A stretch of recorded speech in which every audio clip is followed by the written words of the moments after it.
नमस्कार। मैं doctor Rahul Parashar, assistant professor PG department of Sanskrit, university college of Ayurveda, doctor SR, Rajasthan Ayurveda university Jodhpur. आप सभी का लाइफ रेगुलेटेड लाइफस्टाइल पार्ट 2 या रात्रिचर्या के इस सेशन में स्वागत करता हूं। जिस प्रकार हमने दिनचर्या को पढ़ा, ठीक वैसे ही हमारी रात की भी एक चर्या होती है। रात्रि के लिए भी हमको किन किन बातों का ध्यान रखना चाहिए, उन चीज़ों के बारे में हम अभी बात करने वाले हैं। और यह बहुत इम्पोर्टेंट टॉपिक है, क्योंकि जिस प्रकार दिन की लाइफ हमारी रेगुलेटेड होनी चाहिए, उसी प्रकार हमारी रात की लाइफ भी रेगुलेटेड होनी चाहिए। रात्रिचर्या के मुख्य पार्ट अगर हम डिवाइड करें तो हमारे पास आते हैं संध्याचर्या। सायंकाल में हमें किन कर्मों को करना चाहिए, किन को हमें नहीं करना चाहिए। रात्रि भोजन, हम शाम का भोजन या इवनिंग मील जो भी होता है, डिनर, वो किस प्रकार का लें। उसके बाद विश्राम, हम थोड़ी देर रेस्ट कैसे करें और क्या रेस्ट के बाद भी कुछ हमें करना है। और फाइनली निद्रा, ये भी हमारा टॉपिक है। निद्रा पे हम एक अलग से पूरी क्लास लेंगे, पर अभी हम निद्रा का थोड़ा सा डिस्क्रिप्शन यहाँ पर भी देखेंगे। संध्याचर्या के अंदर संध्या समय कहा गया है सूर्य, एक तो हमारे यहाँ रात्रि की डेफिनेशन है सूर्य अस्त से लेकर के पुनः सूर्य उदय होने तक। और इस डेफिनेशन के अंदर संध्या काल का समय है सूर्य अस्त होने से एक मुहूर्त बाद तक का। मोटा मोटा तरीके से हम देखें तो 45 मिनट के बाद तक का समय संध्या काल कहलाता है। संध्या काल में हमें 5 कर्मों के लिए बिल्कुल मना लिखा हुआ है। पहला है आहार, दूसरा वैवाह या सेक्सुअल इंटरकोर्स, फिर निद्रा, पठन पाठन और घूमना फिरना। ये 5 कर्म संध्याचर्या में बिल्कुल भी नहीं करने चाहिए, या फिर ये प्रतिबंधित कर्म हैं। इन सभी के अलग अलग ड्रॉबैक्स हमारे शास्त्रों में बताए हुए हैं, और अब हम दैनिक जीवन में देखते भी हैं कि हमें संध्या के समय पर इन चीज़ों को ना करके अपनी संध्या वंदन या अपनी धर्मानुकूल जो भी चर्चाएं हैं वो हमें करना चाहिए। घर के अंदर आना चाहिए, स्वयं की साफ सफाई पर, स्नान पर, इन चीज़ों पर हमें ध्यान देना चाहिए। ये सभी कर्म संध्या के समय में करने योग्य बताए गए हैं।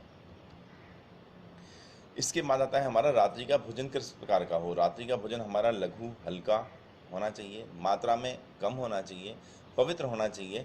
और साथ में अगर किसी व्यक्ति को कोई रोग है तो उसके लिए क्या पथ्य अपथ्य है, या फिर हम जिस एरिया में रह रहे हैं, जिस प्रदेश में हम रह रहे हैं, जिस ऋतु में हम अभी हैं, उस समय पे हमारे लिए किस प्रकार का साथ में भोजन है, यह भोजन हमें रात्रि के टाइम पर करना चाहिए। पर सबसे मूलभूत सिद्धांत है कि मात्रा में कम और हल्का भोजन होना चाहिए। भोजन कब करें? हम शाम को भोजन करना चाहिए हमें प्रथम प्रहर के अंदर, सूर्यास्त के बाद, मतलब सूर्यास्त से 3 घंटे के भीतर हमें भोजन कर लेना चाहिए। और 3 घंटे के भीतर भोजन के अंदर पर शुरू का 45 मिनट या 48 मिनट का पहला जो मुहूर्त है वो संध्या काल में गिना जाता है। अतः हमें सूर्यास्त से 45 मिनट के बाद से लेकर के 3 घंटे के भीतर भीतर तक हमें, प्रथम प्रहर के भीतर तक हमें भोजन कर लेना चाहिए। भोजनोत्तर हमें किन बातों का ध्यान रखना चाहिए? हम उठें, हाथ धोएं, दांतों को साफ करें, अगर आवश्यक हो तो हम कवल कर सकते हैं।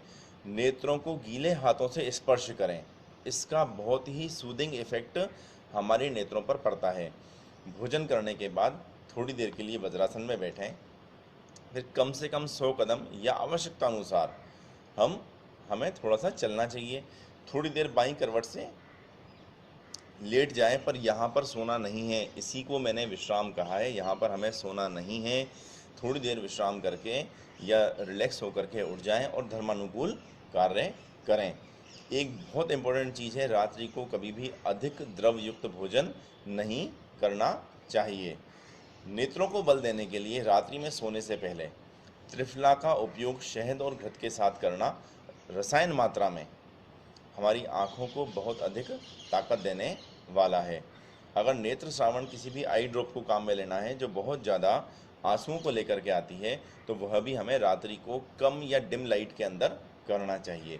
एक बहुत इम्पोर्टेंट चीज़ जो हर व्यक्ति पूछता है, और मुझे लगता है कि इस कोर्स के करने वाले व्यक्ति को इतना अवश्य रूप से पता होना चाहिए कि रात्रि में दूध लिया जा सकता है, दूध हितकारक है, दूध पथ्य है, परंतु किसी भी अवस्था में रात्रि को दही नहीं लेना चाहिए।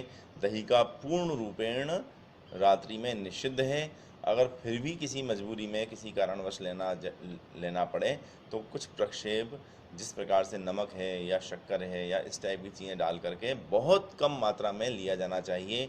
दही अभिसंधि होता है, आपके मेटाबॉलिज्म को कम करेगा, इंटेस्टाइन को वीक करेगा और फाइनली वो सुबह आपको नेक्स्ट डे कॉन्स्टिपेशन या कब्जी की शिकायत आपको दे सकता है।